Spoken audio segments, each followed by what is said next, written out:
Students, we will learn the next DML statement, that is MySQL update statement.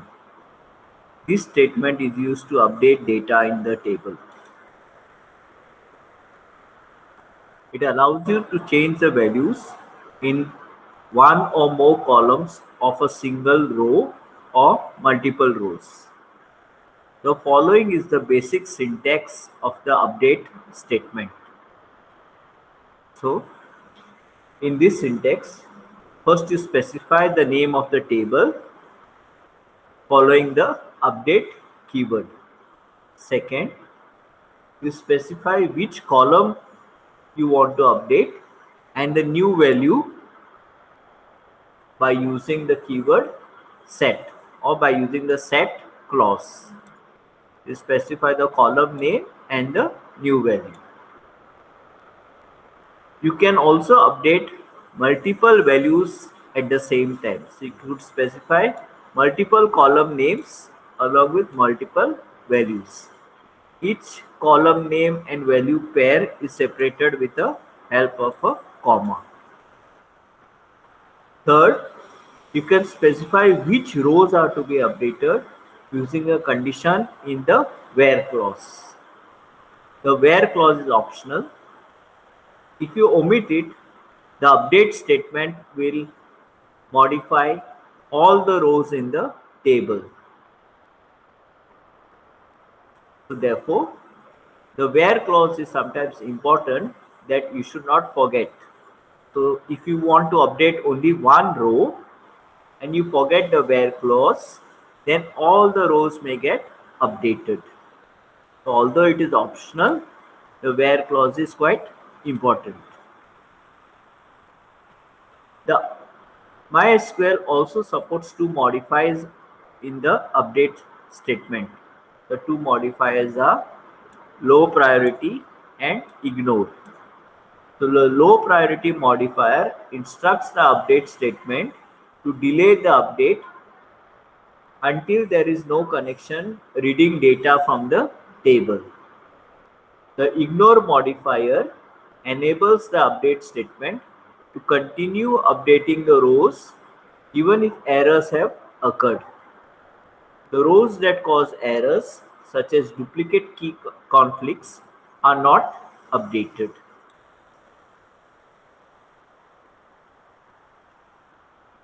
Next, we'll look at some examples.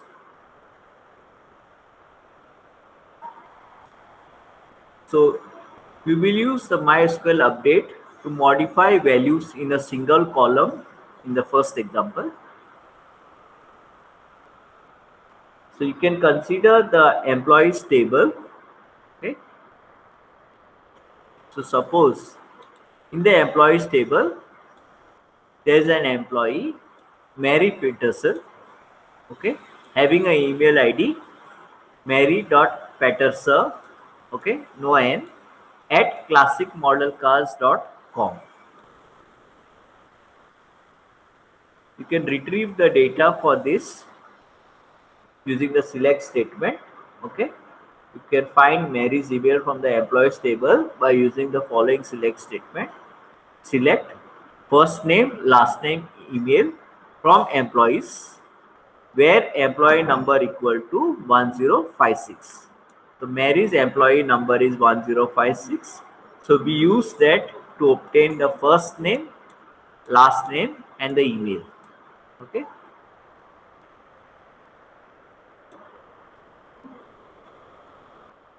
Now we want to update that email from Mary Patterson. Okay, there's no SON here and it is M Patterson. So we want to update it to Mary Patterson. Okay, so we will do that using this. We want to update it to this from M Patterson to Mary.Patterson. Okay, so we will do that using the update query. So we will say update name of the table, then we use the set clause. Which column we want to update? We want to update the email column. Okay, and we mention the new value. And we specify, since we want to update only one row, we specify Mary Patterson's employee number. So the employee number equal to 1056. So what this will do is, it will update Mary Patterson's email from M Patterson to Mary Patterson. Okay. So we can see that using the select statement again. So we can execute the select statement again to verify the change. So we can say select first name, last name, email from the employees table where the employee number equal to 1056. Now when the output is displayed, you can see the email has been updated to Mary Patterson, Mary.Patterson at classicmodelcars.com.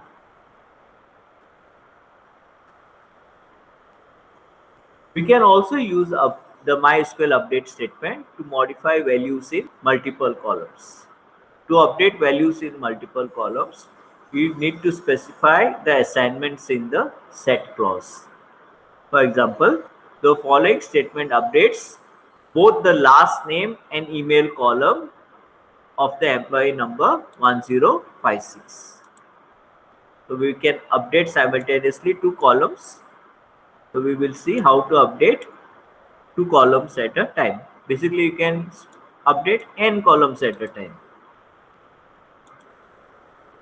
This is the query to update. We are going to update the last name of the employee as Hill and the email of the employee as mary.hill at classicmodelcars.com. Okay. So which employees we are modifying? Of the employee number, employee having the employee number 1056. So only of a single employee we are modifying. So it's very important to specify the where clause. So although it is optional, if you don't specify this, then all the employees in the table, their names will be, last names will be specified as Hill and the emails will be set as mary.hill at classicmodel.cars. In order to prevent that from happening, you should specify which employees last name and email should get updated. So now in this case only one row will be updated, that is the row having employee number as 1056. So after the query, you can use the select statement to observe the change. When you execute a select statement, you can select the first name, last name and email from the employees table where the employee number is equal to 1056. So now you can see last name has been updated to Hill and the email has been updated to mary.hill at classicmodelcars.com. Thank you students for listening.